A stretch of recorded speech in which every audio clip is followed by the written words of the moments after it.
What's going on, Jerome's? The NFL Combine is upon us, and Minnesota Fighting Vikings head coach Kevin O'Connell addressed the media jackals, and he had a couple things to say. Wanted to run through some of the discourse with Kevin O'Connell.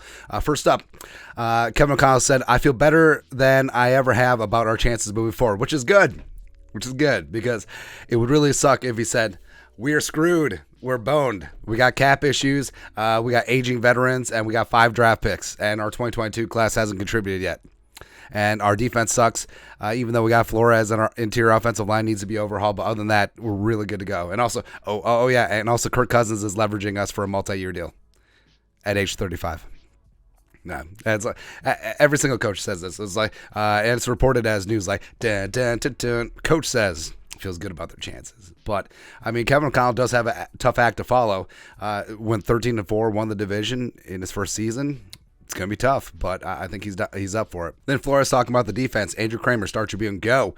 Kevin O'Connell at the podium in Indianapolis, lauding many attributes of DC Brian Flores. One notable contrast to 2022. Like we do on offense, the ink should never be dry on the playbook, should always be adapting. Flores showed visions of multiple approaches. And yeah, that is a shot at the defense in 2022, where Dontel's scheme, you could say part of it was on Dontel, part of it was on the players, part of it was on everyone. But the players the defense was just bland, and players were not put in positions to win. They were really hung out to dry. And the fact that the Vikings, you saw how Dayball and Kafka just completely dissected the Vikings defense, because it was the exact same defense that they saw on Christmas Eve. Right, so no changes were going to be made, even though Dontel's like, "You're going to like the way we play defense. I guarantee it."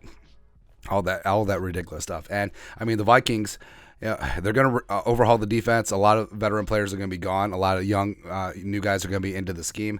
But Flores he's going to be attacking, and the game plan is going to change week to week. It's going to be nebulous, and they're going to attack the opposing offense's weak points and just go from there. I'm really excited about the defense, man. Gessling, Star Tribune.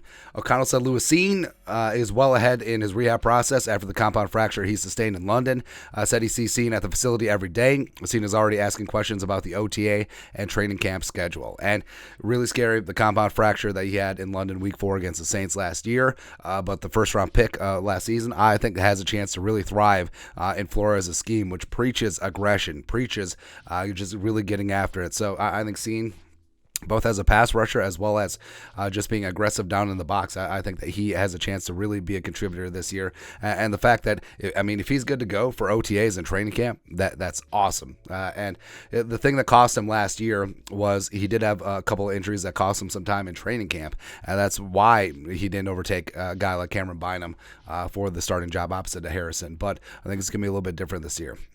And then this is really interesting. So Kevin Seifert, ESPN, who's not Carl Gerbschmidt, the Vikings finished number 1 in a new NFLPA survey to determine, in essence, how teams treat players. So free agency report card cheat sheet or whatever it was. The Vikings ended up 1 of 1 of 1, and it takes into account facilities, food, nutrition, coaches, training staff, all that stuff. And the Vikings, complete tear down and rebuild. They got rid of Zimmer, they got rid of Spielman, the fear-based organization. They got rid of Sugarman, who's been who had been here for a number of seasons, and they got high marks from the team.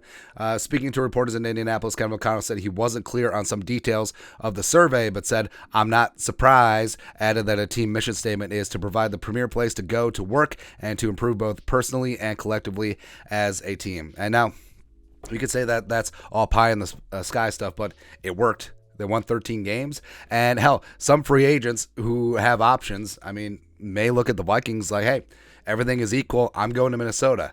Everything's a little less than equal. I'm going to Minnesota." Now, if this other team that's Garbaggio, teams like the Cardinals, Bengals, Jaguars, and Commies came out with Fs at the bottom of the report card, but if they pay me $3 million more, I'm going there versus Minnesota. So it's not the be-all, end-all, but it is pretty cool, and it speaks to the culture that Kevin O'Connell and Kwesi Adofo-Mensah have built here in Minnesota. But that's it. Let's take a look at some Kevin O'Connell Combine presser questions, answers, whatever. Let us know your thoughts and our thoughts and his thoughts in the comment section below. Subscribe for daily Vikings takes. Want to support the work? Put a little something in the Venmo. But till next time, Skull Production Value.